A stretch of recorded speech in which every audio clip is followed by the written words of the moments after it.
I go in search of its spices and her Christians. ഇന്ത്യയിലേക്ക് പുറപ്പെട്ട Vasco da Gama തന്റെ യാത്രയ്ക്ക് മുൻപ് പറഞ്ഞ വാക്കുകളാണിവ. അതെ, അത്രമേൽ പ്രമുഖമായ കേരളത്തിലെ ക്രൈസ്തവ സമൂഹം. നൂറ്റാണ്ടുകളായി ഒറ്റ സമൂഹമായി ജീവിച്ചിരുന്ന കേരളത്തിലെ ക്രൈസ്തവ സമൂഹം ഇന്ന് കത്തോലിക്ക സഭ, ഓർത്തഡോക്സ് സഭ, യാക്കോബായ സഭ, മർത്തോമ സഭ എന്നിങ്ങനെ വിവിധ സഭകളായി മാറിയിരിക്കുന്നു. എങ്ങനെയാണ് ഒരു ക്രൈസ്തവ സമൂഹത്തിൽ നിന്നും ഇന്ന് നാം കാണുന്ന വിവിധ സഭകൾ ഉണ്ടായത്? അതിന്റെ ചരിത്രമെന്ത്? ഈ ചാനലിലെ പുതിയൊരു വീഡിയോയിലേക്ക് സ്വാഗതം. ഞാൻ Justin Thomas and we are Justin conversations.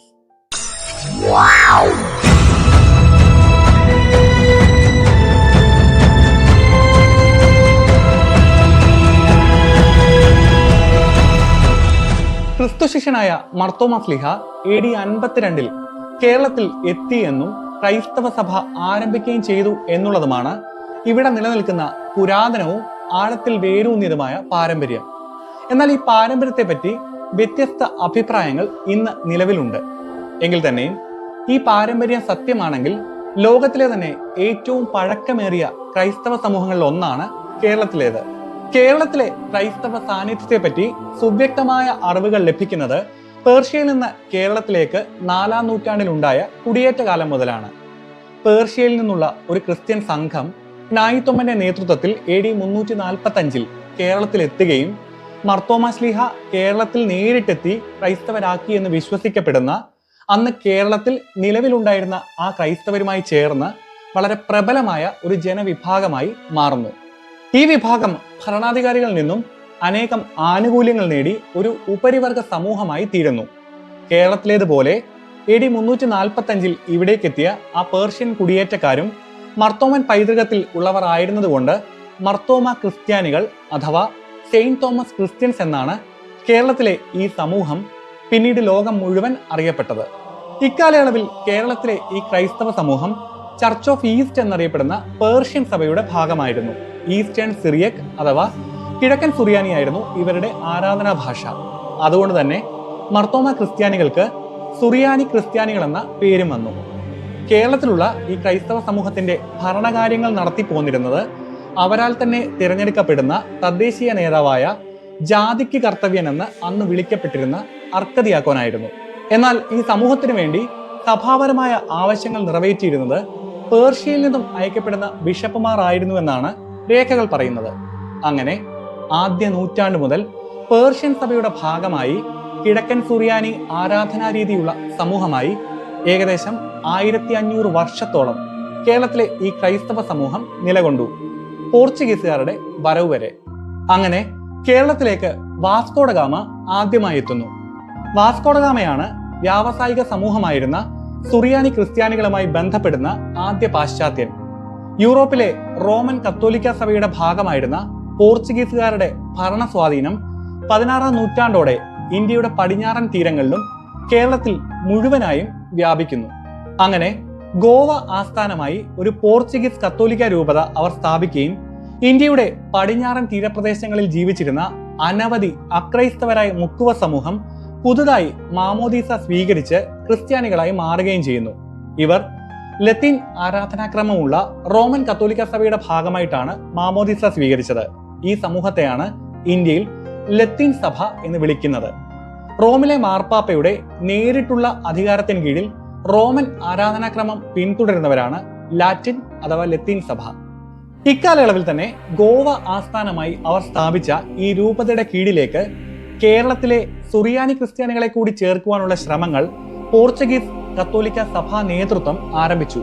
എന്നാൽ ആ ശ്രമങ്ങളെല്ലാം തന്നെ കേരളത്തിലെ സുറിയാനി ക്രിസ്ത്യാനികൾ ചെറുത്തു നിന്നു. അവർ പേർഷ്യയിലെ ചർച്ച് ഓഫ് ഈസ്റ്റിന്റെ കീഴിൽ ഈസ്റ്റേൺ സിറിയക് പാരമ്പര്യത്തിൽ തന്നെ ഉറച്ചു നിന്നു.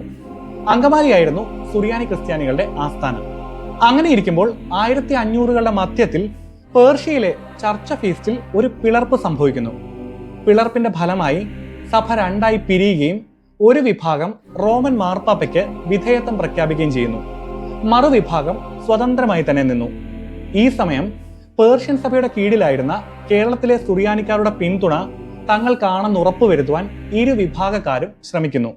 അക്കാലയളവിൽ കേരളത്തിലെ സുറിയാനിക്കാർക്ക് സഭാപരമായ ആവശ്യങ്ങൾ നിറവേറ്റുവാനായി കേരളത്തിൽ താമസിച്ചിരുന്ന പേർഷ്യൻ ബിഷപ്പ് മാർ എബ്രഹാം 1599 കാലം ചെയ്യുന്നു.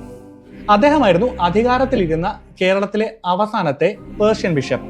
എന്നാൽ സ്വതന്ത്ര പേർഷ്യൻ സഭാ വിഭാഗത്തിന്റെ ഭാഗമായിരുന്ന മാർ എബ്രഹാം മരണത്തിന് മുൻപ് റോമൻ മാർപ്പാപ്പയ്ക്ക് വിധേയത്വം പ്രഖ്യാപിച്ച പേർഷ്യൻ സഭാ വിഭാഗത്തിൽ അംഗത്വം സ്വീകരിച്ചു. അതുകൊണ്ട് തന്നെ അദ്ദേഹത്തിന്റെ മരണശേഷം അങ്കമാലി ആസ്ഥാനമായുള്ള കേരളത്തിലെ സുറിയാനി ക്രിസ്ത്യാനികളെ മുഴുവൻ ഗോവ രൂപതയുടെ ഭാഗമാക്കുവാനായി 1599 എറണാകുളത്തെ ഉദയംപേരൂരിൽ വിഖ്യാതമായ Udayamperoor Sunnahados Goa archbishop Aleixo de Menezes വിളിച്ചുകൂട്ടി. ഈ സമയത്ത് സുറിയാനിക്കാരുടെ തദ്ദേശീയ നേതാവായിരുന്ന അർക്കദിയാക്കോൻ മാർപ്പാപ്പയ്ക്ക് വിധേയത്വം പ്രഖ്യാപിച്ചു. അങ്ങനെ ഉദയംപേരൂർ സുന്നഹദോസിൽ വെച്ച് 1599 സുറിയാനി ക്രിസ്ത്യാനികൾ മുഴുവൻ ഗോവൻ അതിരൂപതയുടെ ഭാഗമായി മാറി. അങ്ങനെ സുറിയാനിക്കാരുടെ ഇടയിൽ അന്നുവരെ ഉണ്ടായിരുന്ന പല തദ്ദേശീയ ആചാരങ്ങളും നിരോധിക്കപ്പെടുകയും കിഴക്കൻ സുറിയാനി ആരാധനാ രീതികളിൽ പലതിലും ഭേദഗതികൾ വരുത്തി ലത്തീൻ വൽക്കരിക്കുകയും ചെയ്തു. അങ്ങനെ ഏകദേശം അരനൂറ്റാണ്ട് കാലം സുറിയാനി ക്രിസ്ത്യാനികൾ മുഴുവൻ കത്തോലിക്ക സഭയുടെ ഭാഗമായി നിലകൊണ്ടു. ഈസ്റ്റേൺ സിറിയക് ആരാധനാ രീതി തന്നെ തുടർന്നു പോന്നുവെങ്കിലും അതിൽ പല മാറ്റങ്ങളും പിന്നീട് പോർച്ചുഗീസ് ആർച്ച് ബിഷപ്പുമാർ കൊണ്ടുവരുവാൻ തുടങ്ങി. എന്നാൽ കേരളത്തിലെ മറ്റ് സമുദായങ്ങളിലെ പോലെ ജാതി വ്യവസ്ഥയും മറ്റും ആചരിച്ചു പോന്നിരുന്ന സുറിയാനിക്കാരുടെ ഇടയിൽ തൊട്ടുകൂടായ്മ, അയിത്തം പോലുള്ള കാര്യങ്ങൾ പോർച്ചുഗീസ് ആർച്ച് ബിഷപ്പുമാർ കർശനമായി വിലക്കി.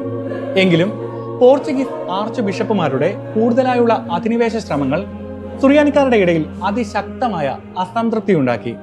നൂറ്റാണ്ടുകളായി തങ്ങൾക്ക് ലഭിച്ചിരുന്ന പേർഷ്യൻ ബിഷപ്പുമാരുടെ സേവനം നഷ്ടമായതും തങ്ങളുടെ സുറിയാനി രീതികൾ നിരന്തരമായി ചോദ്യം ചെയ്യപ്പെടുന്നതും അവർക്ക് വേദനാജനകമായിരുന്നു.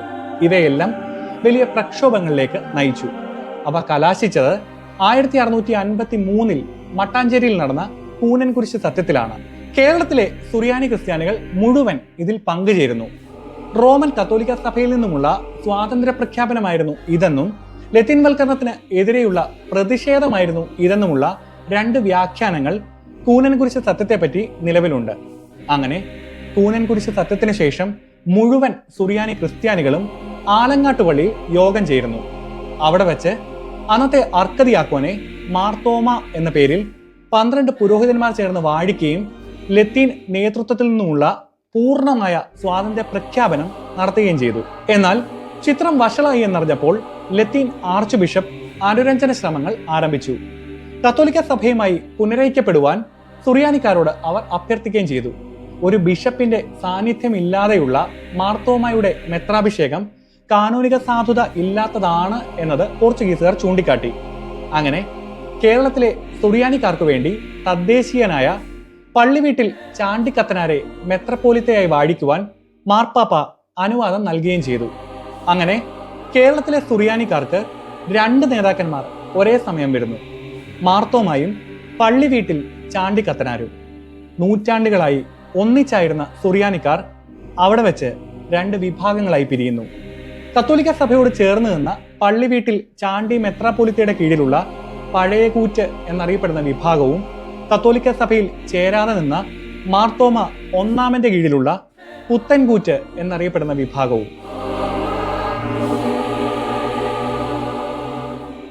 തന്റെ മെത്രാപ്പൊലീത്ത പദവിക്ക് കാനോനിക സാധുത ഉറപ്പാക്കേണ്ടതിനായി മാർത്തോമ ഒന്നാമൻ കത്തോലിക്ക സഭ അല്ലാത്ത മറ്റ് അപ്പോസ്തോലിക സഭകളിലേക്ക് കത്തുകൾ അയക്കുന്നു. ഇതിന് അനുകൂലമായ മറുപടി ലഭിക്കുന്നത് സിറിയയിലെ അന്ത്യോക്യ ആസ്ഥാനമായുള്ള വെസ്റ്റേൺ സിറിയക് ആരാധനാരീതിയുള്ള സിറിയക് ഓർത്തഡോക്സ് സഭയിൽ നിന്നുമാണ്. ഗ്രിഗോറിയോസ് അബ്ദുൽ ജലീൽ എന്ന ബിഷപ്പിനെ അന്ത്യോക്യ സഭയുടെ തലവനായ പാത്രിയർക്കിസ് ബാവ കേരളത്തിലേക്ക് അയക്കുകയും മാർത്തോമ ഒന്നാമന് കൈവപ്പ് നൽകി അദ്ദേഹത്തിന്റെ മെത്രാപ്പൊലീത്ത സ്ഥാനം ഉറപ്പാക്കുകയും ചെയ്തു.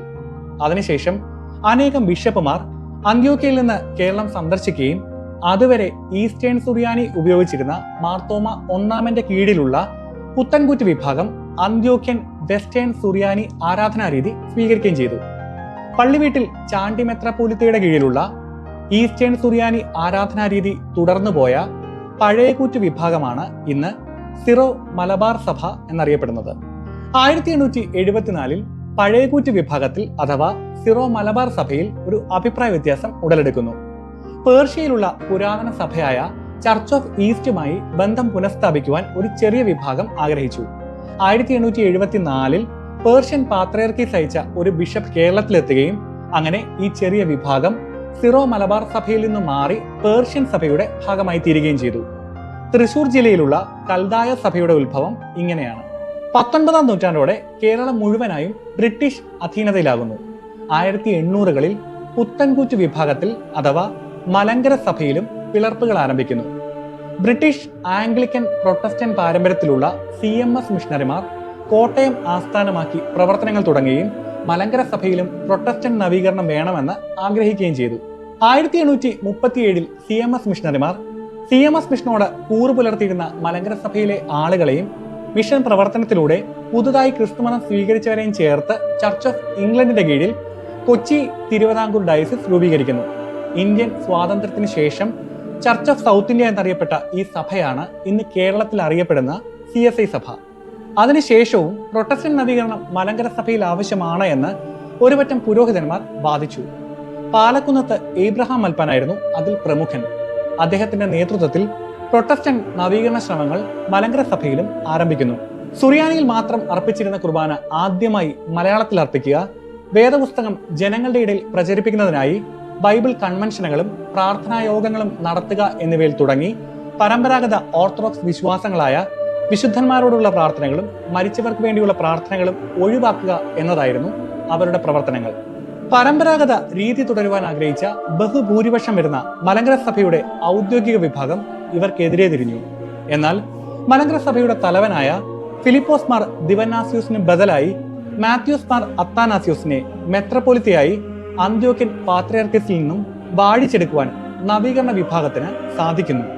എന്നാൽ ഭൂരിഭാഗം വരുന്ന പരമ്പരാഗത വിഭാഗം അന്ത്യോക്യൻ പാത്രിയർക്കീസിനെ കാര്യങ്ങൾ ബോധിപ്പിക്കുകയും വാർദ്ധക്യത്തിലായിരുന്ന ഫിലിപ്പോസ് മാർ ദിവന്നാസ്യൂസിന്റെ പിൻഗാമിയായി ജോസഫ് മാർ ദിവന്നാസ്യൂസിനെ മലങ്കര മെത്രപ്പൊലിത്തയായി അന്ത്യോക്യൻ പാത്രിയർക്കീസ് വാഴിച്ച് ഇവിടേക്ക് അയക്കുന്നു.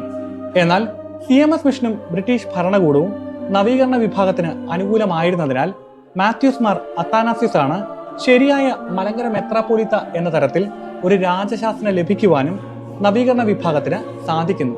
പക്ഷേ പരമ്പരാഗത വിഭാഗം ഇതിനെ ശക്തമായി നേരിടുവാൻ ഒരുങ്ങുന്നു. അന്ത്യോക്യ പാത്രിയർക്കീസ് തന്നെ അതിന് നേതൃത്വം കൊടുക്കുന്നു.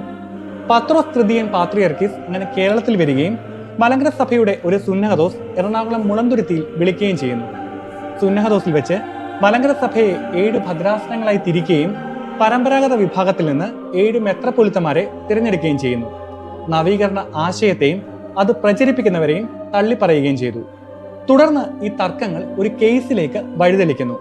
അങ്ങനെ നടന്ന കേസിന്മേൽ റോയൽ കോടതി വിധി ഉണ്ടാവുകയും ജോസഫ് മാർ ദിവന്നാസ്യൂസ് മാത്രമാണ് മലങ്കര മെത്രാപ്പൊലിത്തയെന്ന് പ്രഖ്യാപിക്കപ്പെടുകയും ചെയ്തു. അങ്ങനെ പരമ്പരാഗത വിഭാഗത്തിന്റെ വിജയം പൂർണ്ണമായതോടെ നവീകരണ വിഭാഗം മലങ്കര സഭയിൽ നിന്നും പിരിഞ്ഞ് മാർത്തോമാ സിറിയൻ സഭ എന്ന സ്വതന്ത്ര സഭ രൂപീകരിച്ചു. അന്ത്യോക്യൻ ആരാധനാരീതി തുടരുന്ന പ്രൊട്ടസ്റ്റന്റ് നവീകൃത സഭയാണ് ഇന്ന് കേരളത്തിലുള്ള മാർത്തോമാ സഭ. മലങ്കര സഭയിൽ വീണ്ടും വിഭാഗീയത തുടങ്ങുന്നത് 1912-ലാണ്. അന്നത്തെ അന്ത്യോക്യ പാത്രിയർക്കീസ് അബ്ദേത് ആലോഹോയും മലങ്കര മെത്രാപ്പൊലിത്തയായിരുന്ന വട്ടശ്ശേരിൽ ഗീവർഗീസ് മാർ ദിവന്നാസ്യൂസും തമ്മിലുണ്ടായ തർക്കത്തെ തുടർന്ന് 2 വിഭാഗങ്ങളായി മലങ്കര സഭ പിരിഞ്ഞു. പാത്രിയർക്കീസ് ബാവയെ പിന്തുണച്ചവർ ബാവ കക്ഷിയെന്നും മലങ്കര മെത്രാപ്പൊലിത്തയെ പിന്തുണച്ചവർ മെത്രാൻ കക്ഷിയെന്നും അറിയപ്പെട്ടു. അങ്ങനെ ഈ വഴക്കുകൾ നിലനിൽക്കുന്ന സമയത്ത് 1930-ൽ മലങ്കര സഭയിലെ മെത്രാൻ കക്ഷി വിഭാഗത്തിലെ മാർ ഈവാനിയോസ് കത്തോലിക്ക സഭയുമായി പുനരയിക്കപ്പെടുന്നു. റോമൻ മാർപ്പാപ്പയുമായി പൂർണ്ണ ബന്ധത്തിലുള്ള എന്നാൽ അന്ത്യോക്യൻ ആരാധനാരീതി പിൻപറ്റുന്ന സ്വയം ഭരണാവകാശമുള്ള സ്വി ഇയൂറിസ് പർട്ടിക്കുലർ ചർച്ചായി അവർ മാറുന്നു. ഇന്ന് കേരളത്തിലുള്ള മലങ്കര കത്തോലിക്കർ എന്നറിയപ്പെടുന്ന സിറോ മലങ്കര സഭയാണ് ഇത്. അപ്പോഴും ബാവ കക്ഷി മെത്രാൻ കക്ഷി വഴക്കുകൾ തുടർന്നുകൊണ്ടേയിരുന്നു. 1912 മുതൽ ഈ വഴക്കുകൾ തുടർന്നുകൊണ്ടേയിരിക്കുന്നുവെങ്കിലും ഇടയ്ക്ക് ഏതാനും വർഷങ്ങളിൽ ഇരു വിഭാഗങ്ങളും ഒന്നിച്ചിട്ടുമുണ്ട്. എന്നാൽ 1970-കൾക്ക് ശേഷം ഇരു വിഭാഗങ്ങളും കൂടുതലായി അകലുകയും 2 വ്യത്യസ്ത സഭകളായി പ്രവർത്തിക്കുകയും ചെയ്തു തുടങ്ങി.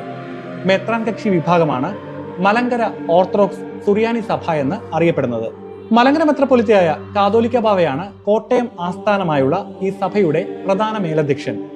യാക്കോബായ സുറിയാനി സഭ എന്നറിയപ്പെടുന്ന ബാവാകക്ഷി വിഭാഗം അന്ത്യോക്യൻ പാത്രിയർക്കീസിനെയാണ് സഭയുടെ മേലധ്യക്ഷനായി കാണുന്നത്. ഈ മേലധ്യക്ഷ സ്ഥാനങ്ങളെ പറ്റിയുള്ള അഭിപ്രായ വ്യത്യാസങ്ങൾ ഒഴിച്ചാൽ ഇരു സഭകളും അന്ത്യോക്യൻ ആരാധനാരീതി പിന്തുടരുന്നവരും വിശ്വാസപരവും വേദശാസ്ത്രപരവുമായ രീതികൾ ഒന്നു തന്നെയുള്ളവരുമാണ്.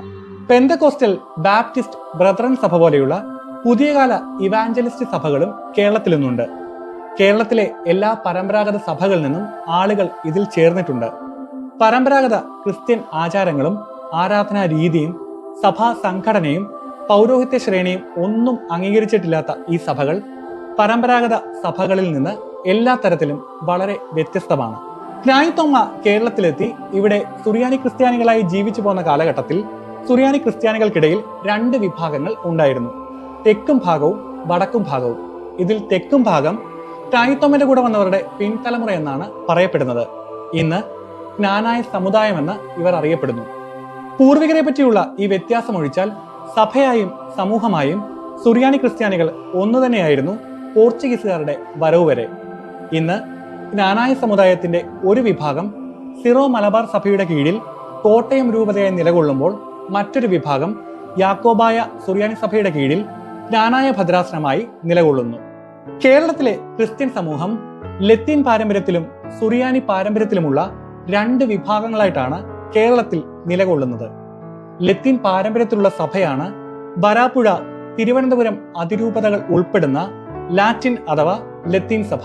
സുറിയാനി പാരമ്പര്യം നോക്കുമ്പോൾ അതിൽ തന്നെ ഈസ്റ്റേൺ സിറിയക് ആരാധനാ പാരമ്പര്യമുള്ള സിറോ മലബാർ സഭ, കൽദായ സഭ എന്നിവയും അന്ത്യോക്യൻ ആരാധനാ പാരമ്പര്യമുള്ള ഓർത്തഡോക്സ് സഭ, യാക്കോബായ സഭ, മർത്തോമ സഭ, സിറോ മലങ്കര സഭ എന്നിവയായും നിലകൊള്ളുന്നു.